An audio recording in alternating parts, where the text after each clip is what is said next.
Hi, I'm John Emmett. It's day 3 of the Radial World Championships, but actually we've only got 3 races in. So tomorrow is going to be another day of qualifying. Very lucky to have Annalise here. Annalise had a fantastic day. One race, a long wait for it, but for you it was definitely worth it. Yeah, it was a long day out on the water waiting around. We had some big wind shifts, thunderstorms were sent back in, and then we got one race just there. So it was nice to go out and win the race. I'm sure you're very, very pleased we had that race. Can you just tell us a little bit about it? Because it was very demanding today. We started off looking like it was going to be light winds from the west, and it was pretty full on from the south in the end. Yeah, I went out preparing for a light wind day, and then we came back in. And even when we were sent back out, I thought it was going to be light winds, and then realised pretty quickly it was going to be a windy race. I saw quite a few people retying Cunningham's hurriedly at the committee boat. How did you refocus? I think you actually said to me, this was not what I was expecting. Yeah, it wasn't what I was expecting at all, but of course there are conditions that I absolutely love, particularly the waves downwind. So just tried to keep the race pretty simple. It was difficult because the waves were so big upwind, they were kind of breaking over the cockpit and... Not only for you.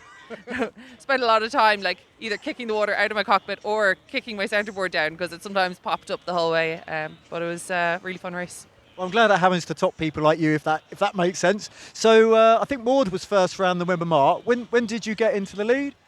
I got into the lead pretty much straight away, just on the top reach. I just turn the towbow on. I just caught a wave and surfed underneath her, and then it was a pretty easy race for me because I was just able to cover the rest of the fleet. But really enjoyable, particularly the last downwind, just able to kind of send it down some big waves. Well, I think tomorrow we've probably got 3 races in strong westerly. That's going to be interesting. But I understand, you've had a recent injury or something? Yeah, I've been kind of managing an injury and then was sick from the medication, but I think I should be all right for it. I think everyone's going to be dead after 3 races tomorrow. It's probably everyone's worst nightmare, three race days in a row. I know, and especially, I don't know if you've seen the results, but the RSX have already done 3 races and got in 2 hours before us, just up in Sorrento. But after that, hopefully, we're going to finals. So any thoughts for that? I'm just going to try and sail consistently, don't do anything too stupid. I've been a little bit of an idiot so far this event. So don't say that. But every interview I've done, nobody said they want to do anything stupid. It's this idea of keeping it simple. So in the last race, sort of where did you start and how did you manage it? Because I think for a lot of people, it's conditions we weren't expecting. Yeah, I just started in the middle of the line and just waited for. There was actually a couple of left shifts before, but no one was going on them. So I just decided I'd wait for the fleet to go, and when everyone tacked, I just tacked. You make it very hard for the coaches to watch when you all go up the left-hand side and we have to go up the right. It's very nerve-wracking because you never know how your sailor's doing until you get near the top mark.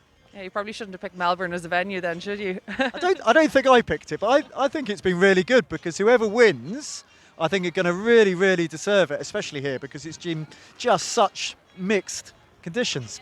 Yeah, it's great, and next 3 days should be a good challenge. Well, I'm wishing you all the best. I hope that the pain levels stay down and the boat speed stays up, and we'll be following you. Thanks very much. Thank you, Annalise.